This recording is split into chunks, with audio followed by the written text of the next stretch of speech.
It started subtly. A flicker in the digital tapestry. Kingdom of Elysium, the hottest immersive RPG, birthed a bug, a glitch. Players reported unsettling occurrences, characters freezing mid-action, their eyes vacant, expressions twisted into grotesque parodies of smiles. The gaming community, initially amused, began sharing their experiences. Screenshots flooded forums, videos went viral. The glitch, they called it, a chilling moniker for a digital anomaly. But it was just a bug, right? A temporary error in the vast, complex code of a popular game. No one could have predicted the nightmare that awaited, the horror that would soon crawl out of the digital world and into our own. The glitch spread like wildfire. It infested other games. Consoles flickered, showing distorted images for milliseconds. Phones buzzed with phantom notifications. The digital world, once a playground of entertainment and connection, was becoming increasingly unsettling. Rumors spread faster than the glitch itself. Urban legends arose, fueled by fear and speculation. Some whispered of a malevolent entity trapped within the code, now breaking free. Others spoke of a curse, a digital plague upon humanity's technological reliance. The line between the virtual and the real blurred. Anxiety festered in the hearts of millions. The glitch was no longer a joke. It was a harbinger of something sinister, something unknown. Alex scoffed at the rumors. He had always been the type to question everything, never taking anything at face value. He dismissed them as overblown hype, the kind of stories that spread like wildfire on the internet but had no real substance. The glitch was annoying, sure, it disrupted his gaming experience, causing frustration. But a sign of the apocalypse? Please, that was just ridiculous. He was a pragmatist, a man of logic and reason. He believed in facts, in things that could be proven and explained. Ghosts, demons, digital entities, these were the stuff of fiction, the kind of things that made for good stories but had no place in the real world. An avid gamer, Alex spent his nights exploring the vast landscapes of Kingdom of Elysium. He loved the thrill of the game, the challenge of overcoming obstacles. He had encountered the glitch a few times, seen the frozen characters, the eerie expressions. It was unsettling, but nothing more than a minor annoyance. But he never felt threatened, just mildly creeped out. It was a game, after all, what harm could it do? Tonight, however, was different. Tonight the air crackled with an unseen energy. There was a tension in the room that he couldn't quite explain. The shadows in his room seemed deeper, more menacing. They seemed to move and shift in ways that shadows shouldn't. Tonight, Alex would learn that even the most steadfast skepticism can crumble in the face of true terror. He would come to understand that some things defy logic and reason, and that sometimes the line between fiction and reality is thinner than we think. The storm raged outside, mimicking the turmoil brewing within Alex's console. He was deep in the game, navigating a treacherous mountain pass. Lightning flashed, illuminating his character for a fleeting moment. And then, it happened. The screen froze. His character, perched precariously on a cliff edge, was locked in place. His face contorted into a horrifying grimace. The eerie silence was broken only by the frantic whirring of the console's fan. Alex tried to exit the game, but the controls were unresponsive. He reached for the power button, his heart pounding against his ribs. But before his fingers could make contact, the screen flickered back to life. The game resumed, as if nothing had happened. Section 5, Unsettling Anomalies. Unease gnawed at Alex. He tried to shake off the unsettling feeling, but something felt off. The game, normally vibrant and alive, seemed muted. The background music, once epic and soaring, was now a low, discordant drone. Even the controls felt sluggish, unresponsive. As he continued playing, the anomalies grew more frequent, more intense. Characters would glitch in and out of existence. The environment would distort, twisting into unnatural shapes. A pervasive sense of dread seeped into Alex's bones. He considered stopping, but a morbid curiosity kept him glued to the screen. He had to see what would happen. He had to confront this digital terror head-on. It was just a game after all, right?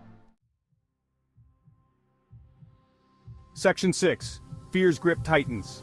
A blood-curdling scream shattered the silence. Alex recoiled from the speakers, his heart hammering in his chest.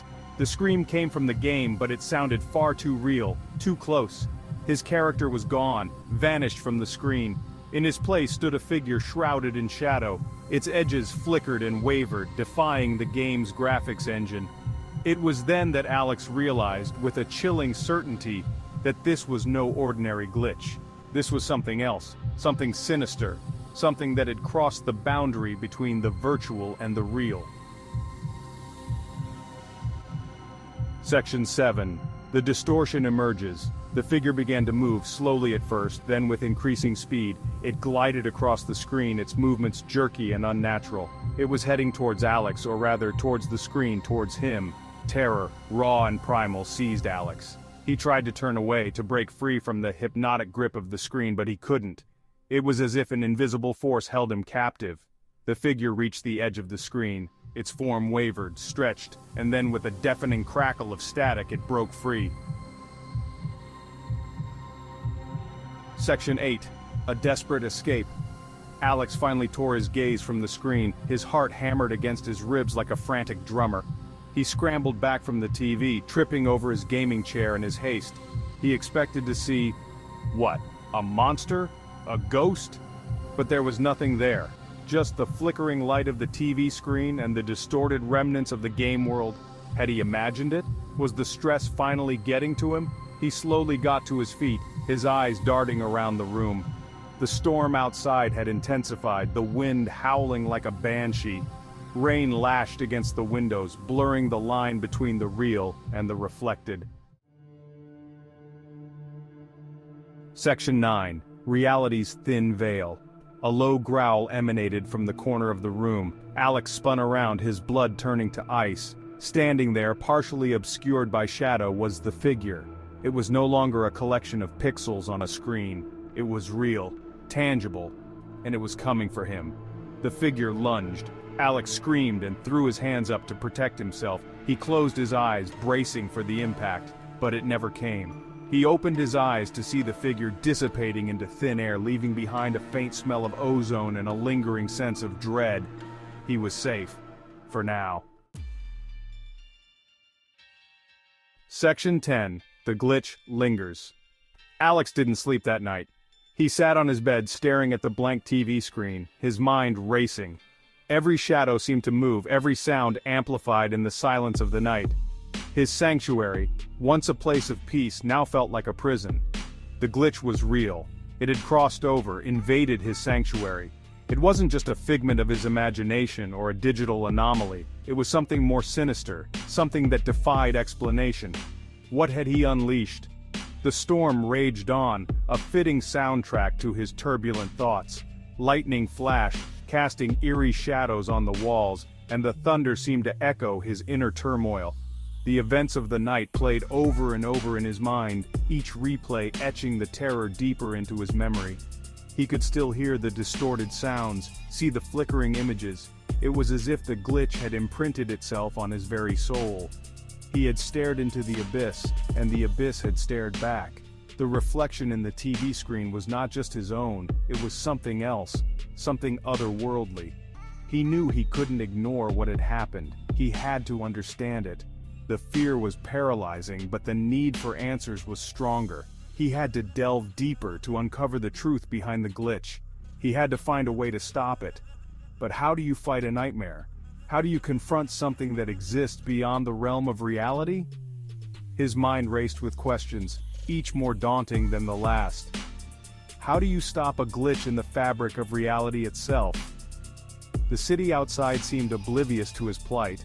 But Alex knew that the glitch was spreading, and he was the only one who could stop it.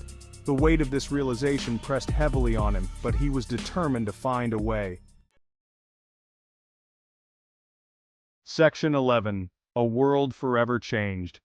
The next morning the sun rose on a world seemingly unchanged. The city awoke to the familiar sounds of life, the hum of traffic, and the distant chatter of people starting their day. The storm had passed, leaving behind a crisp, clear sky. It was as if nature itself was trying to erase the chaos of the previous night. But for Alex, nothing would ever be the same. The events of that night had left an indelible mark on his soul. He had glimpsed the darkness lurking beneath the surface of our digital lives. A darkness that was always there, hidden in the code, waiting for the right moment to reveal itself. A darkness that could seep into our world, twist it, and reshape it in its own terrifying image. The city, once a beacon of progress, now seemed vulnerable, fragile.